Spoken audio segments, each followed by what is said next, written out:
Ассалаумағалейкум ағайын, амансыздар ма?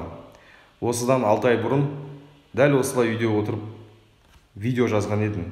ОДКБ кірмесін, қазақтың сүйегі тапталмасын, қазаққа оқ атылмасын, ешқандай қорлық зорлық болмасын, бейбіт түрде мейірі шыққан шеруіміз өз мәресіне жетсін, саяси өзгерістер болсын деп.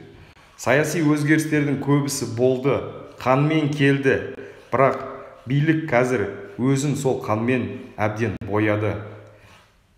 Қаңтар өткеннен кейін де тоқтамай балаларды көшеден ұстап алып кетіп, ат бағанын апарып, абақтыда қорлап, зорлап, әбден үрейін алып, денесіне майып келтіріп, жұмысынан айырып, бір үйді асырап отқан асыраушысынан айырды.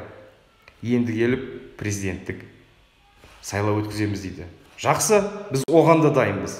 Мен Рафик Жарылқасынов, ауылдан шыққан баламын. Сол президенттік сайлауға қатысамын.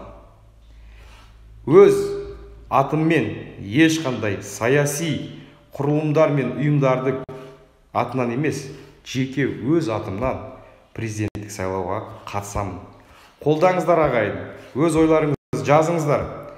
Бұл шіріген дүниені, мынау әбден былыққа батқан билікті осылай жеңбесек, басқаша жеңудің амалы жоқ.